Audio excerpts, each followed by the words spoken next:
In case if you have to save it, you will have to go for the schemes which government has given to you.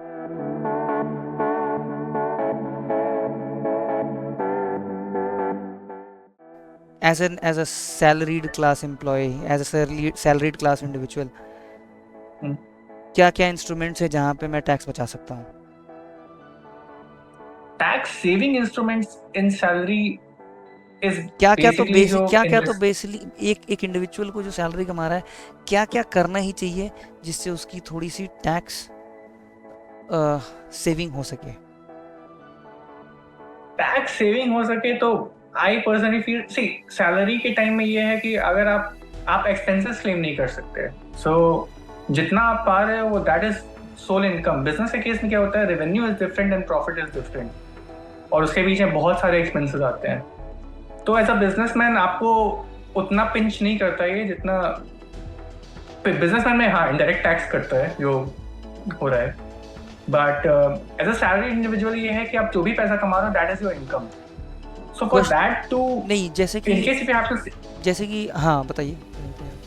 in case if you have to save it, you will have to go for the schemes which government has given to you, like ATC, ATD, ATE, ATTTA. there are lot of sections, but मोटा अगर आपको पहले ATC में claim करना है तो NPS सबको ही करता ही है आज के टाइम में, PF सबका करता ही है. TLSS is something which I personally prefer क्योंकि it's a equity linked saving scheme and आपको 80C का डिडक्शन मिलता है. So आप मार्केट में इन्वेस्ट भी कर रहे हो and at the same time आपको 80C का डिडक्शन भी मिल रहा है. देन मेडिकल इंश्योरेंस है, आपका पेरेंट्स का है. डिपेंड करता है कि कौन से एज ब्रैकेट में पेरेंट्स हैं, कौन से एज ब्रैकेट्स में आप हो अगर आप सीनियर सिटीजन हो.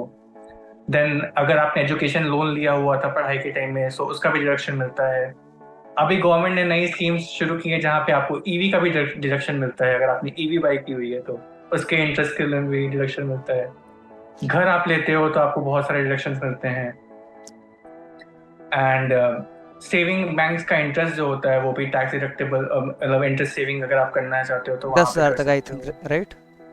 10,000 तक है. हाँ, आपका तो ज्यादा ही होगा. ठीक है, 10,000 बहुत होता है.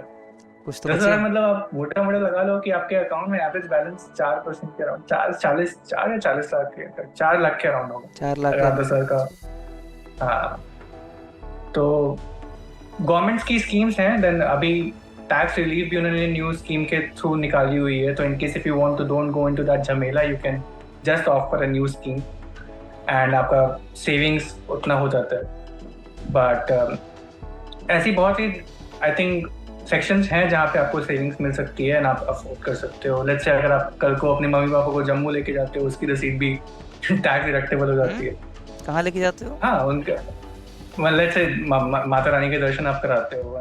टैक्स डिडक्टेबल है कुछ पिलग्रिमेज का कोई एनजीओ में या तो कोई किसी लाइक आपने किसी में डोनेशन दी हुई. अच्छा, और वो डोनेशन आपका क्या कहते हैं, जो 500 की रिसीट मान लो अगर मैंने. हाँ, वो सब भी चलता है. बट आपकी रिसीट होनी चाहिए आपके पास जब आप फाइल कर रहे हो. ATG में डोनेशन मिलती है, आपने पॉलिटिकल पार्टी को किसी को पैसे दिए हैं, तो ये सब सारे भी सेक्शंस हैं. बट मतलब most often and not salary person use नहीं करते.